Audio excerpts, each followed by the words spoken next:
So I want to start off the beginning of this video pretty much answering the question that's on the title of this video. And I will say yes, but with some caveats. Let's get into it. So FBC Firebreak is developed by Remedy Entertainment. If you don't know who Remedy Entertainment is, if you've heard of the game Control, they are the founders of Control as well as Alan Wake series. This is going to be their first shot into the FPS space, kind of like a Left 4 Dead style type of game. Any game like this that comes across the table usually kind of piques my interest because I love 4v4. I love 4-player co-op. It is one of my favorite game modes to play of all time. I absolutely love it. Games like Left 4 Dead, games like Call of Duty Zombies, so on and so forth. Killing Floor. I love games like these.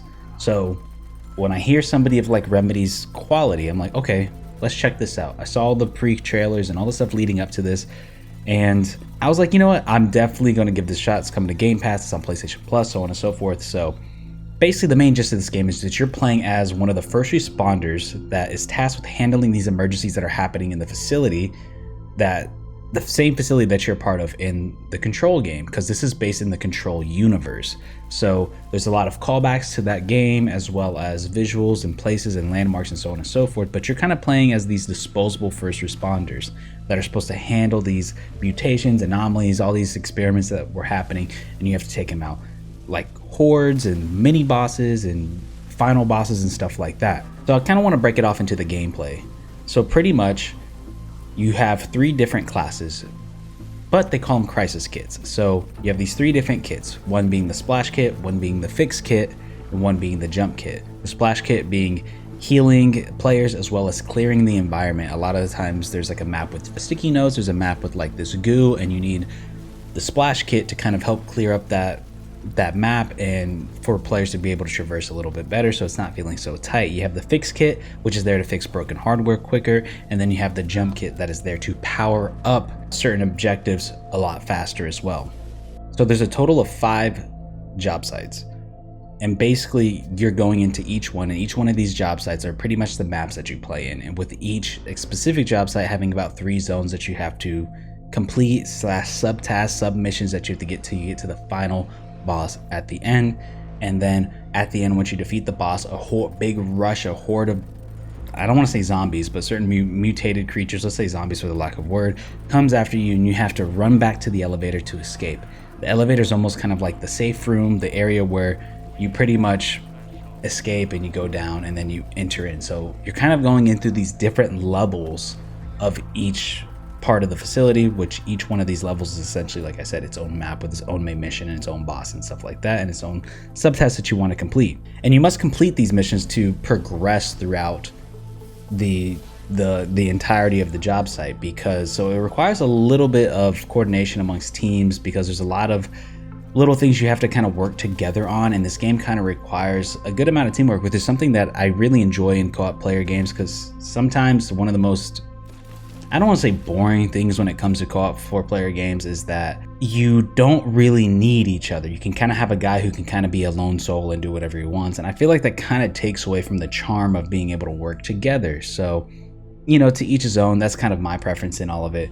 But basically, as you're progressing through the mission, you're trying to fix these specific things. So whether it be like these fans, or whether it be fixing certain generators, or whatever it is, you have to fix these things to progress throughout this specific job site, because along your whole task as being this first responder is to pretty much fix what's happening on the floor. So now I kind of want to move into some of the things that we like, and we're going to go into the dislike stuff after this. But I want to say first and foremost, the gunplay is super smooth in this game. I love the feel of it. It felt really good. I also want to say the aesthetics and the visuals. I thought each map was very unique in its own way. It was very atmospheric. It kind of still had that same feel that you have in the Control game. So I liked that, because one of the biggest complaints that I see with certain other games that require this kind of like roguelike system is that it all kind of feels the same, and this one does a really good job of separating each job site amongst itself in terms of the different types of tasks that you do, or like I said, the different types of aesthetics that you go up against and the type of thing that you have to clear out, whether it be, like I said, the sticky notes, whether it be the goo, whether it be fire, the place is heating up so because it's getting so hot, whatever it might be. And each one of these job sites have different boss fights as well. Some of them have different specialties, zombies, or not zombies, but enemies But for the most part, I will say a lot of the enemies are generally the same except for that final boss. Everything else is pretty much the same, where you have like these telekinetic guys who are floating in wheelchairs, or you have just the normal runners that are coming after you. I will also say too, the starting out weapons are actually pretty good and pretty decent. Like just hopping in for the first time, you can play normal and pretty much get by with no issues. You won't really be too much of a hindrance on your team. I think they did a good job of making the beginning part of the gameplay that you're first starting out pretty satisfying. Like I said, I pretty much think every gun that you start out with is actually relatively solid. Obviously you want to upgrade it through time, but it gets the job done for the time being. That can kind of start getting you hooked a little bit more. I also found the intensity of this game to be pretty fun and pretty well balanced for the most part. You can go to normal, you can go to high. Either way, even if you're playing normal, there's still a level of intensity that still kind of makes it fun, no matter how much you progress your character through this certain progression tree, which I'll get into in a second. And also the teamwork aspect does make it for pretty funny moments amongst different teammates. So another thing is I like how you can tweak the difficulties themselves. So you don't only just have your hard, medium, whatever it might be, the easy, medium, hard, or whatever. You also have these different corruption levels that you can attach to each one of those difficulty levels, basically meaning the amount of specialty mutations that each one of your enemies are going to get. So as you increase the corruption level, the more likely you're going to see the specialist type of enemies that you come across along the way as you're trying to complete the mission. So I kind of like that part of it too, because you can play hard, but then also, do you want to play hard with low corruption level? Do you want to play hard with high corruption level, whatever? So it kind of adds a little bit extra layer to the difficulty that you're playing. And because of that, I find that it makes each run pretty fun and pretty unique, with not everything always kind of feeling the same and not expecting the same enemy to be in this specific spot over and over again, unless you're talking about the specific boss itself. But having that level of customizability in terms of the difficulty does allow for pretty unique runs each and every time. I also really enjoy how the player progression is handled in this game. I like how the research tree it's not too deep, because sometimes having a progression tree that's too deep can lead to just an overwhelmingness that you just don't necessarily want to deal with, especially for somebody who's trying to come in here and be a little bit more of a casual gamer, which I do want to say, in terms of what the developers say, they do expect this. They want this game to be a little bit more of a casual game, not something that has to be super grindy or whatever it might be. But in terms of the progression tree, not only do you get these perks that you unlock, but you can also level up each perk individually to different tiers. So that adds an extra layer that can make it really fun and a little bit more satisfying to upgrade these specific perks. And then once you get to the third level of that specific perk, it becomes a passive ability that can affect your whole team. So as you're progressing these perks, you are also progressing your team as a whole, which kind of comes into that teamwork aspect, because now you're kind of coordinating with each other to determine what kind of perks you guys want to run, or whatever it might be, or what kind of jump kit do you want to have, or not jump kit, but crisis kit that you want to have.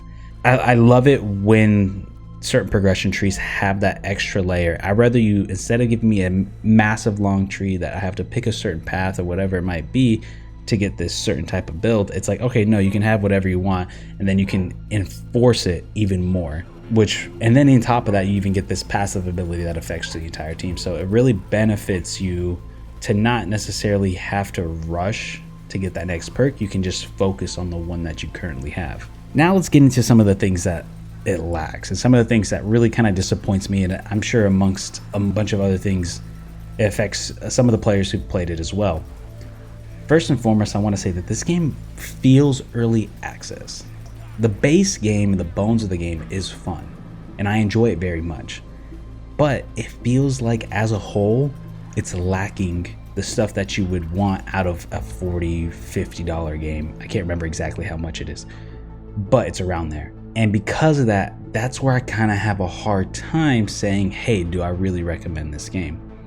I will say there's not enough crisis kits. Just having the 3 is not suffice, in my opinion. Yes, there is just 3 players to a squad, but, and I think I've been saying 4 player this whole time, but it's really 3 players to a squad. That one of the kits, the jump kits, is not even really that beneficial. It doesn't really feel that useful, and they're not super satisfying to have. It doesn't really give me the urge to want to keep on progressing that specific kit. outside of the splash kit's the only one where I feel like you really get that feeling of like, oh, I like this, I want to keep on upgrading it, get better and get better. And it's the only one where I feel like you can really make a difference as a player. Versus the other ones, it feels like even if you're a basic jump kit or you're a basic tool fix kit haver, you don't really feel like you're making that big of a difference to your team, especially when you start getting to the higher levels. Versus the splash kit, it feels like it's a little bit more meaningful to have that, if that makes sense.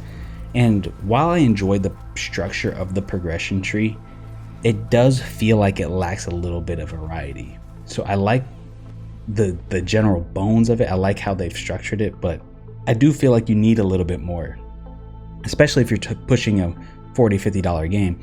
I would like to give it a little bit more, because it feels like after you hit that 15 to 20 hour mark, which to be honest with you would not take long to hit, especially if you're playing with friends. Sometimes you can play for a couple hours at a time in a session, and you do that for about a couple weeks or two, or a few weeks or two, you're going to kind of hit that and you're already going to be kind of maxed out. And it's kind of treading that line of where you don't want to make it too grindy, which I don't think it is, but I do feel like you need a little bit more. You need more to upgrade, you need more to do. And this kind of same thing goes to weapons. I feel like the weapon customizability is not that great. You can't really control what you want to do. It just kind of adds certain perks to it instead of letting you actually upgrade the gun. There's a lot of things I would really wish I could upgrade, but you can't necessarily. You're just kind of tied to whatever is next in that line of whatever a level 2 MP40 is or a level 3 MP40 is. It's just kind of ranking the level of the gun, but you're not actually unlocking stuff for the gun, which I would really like, because that's a big part of, especially in these kind of horde-based shooters, is like, okay, how can I make my loadout more entertaining and more fun to play that can also be more satisfying and be more beneficial for the team? And you just don't really have that, which leads to just kind of unsatisfying gun mechanics, because the gunplay is smooth, but the gun themselves are just not satisfying to use. They're just kind of like, you know, they get the job done because you need to, but nothing much more than that. Also too, I just want to preface this by saying I never really played Control before. I've never played it, so I'm a little brand new to the entire world and the universe and stuff. And this game pretty much has no storytelling for people who are like me in that scenario, who've never played this game, considering that these two games are completely different. You're talking about one that's a third-person single-player game versus this is the FPS co-op shooter. You're kind of reaching to two different audiences, and you might have some overlap. Obviously you do. There's a lot of people who are Control fans who are playing this, but there's a lot of people like me who never played the original Control, and now we don't really know what the story is. There's no real Easter eggs. There's nothing to kind of entice you into wanting to learn more about the world. It's kind of like you're just hopped in here and that's it. So overall, I think the game definitely needs more job sites, aka maps. They need more enemies and more bosses, because right now it feels like it's getting a little repetitive. While those first 10 hours with friends are great and you play a couple job sites over and over again, but in the long haul, it feels like it's missing some to kind of keep that urge going, because you almost feel like you've got your fill, like, okay, I get it, and now let's move on. It doesn't necessarily feel like you can keep on playing more and more, and it kind of lacks a little bit of that urge of wanting you to unlock more and progress more.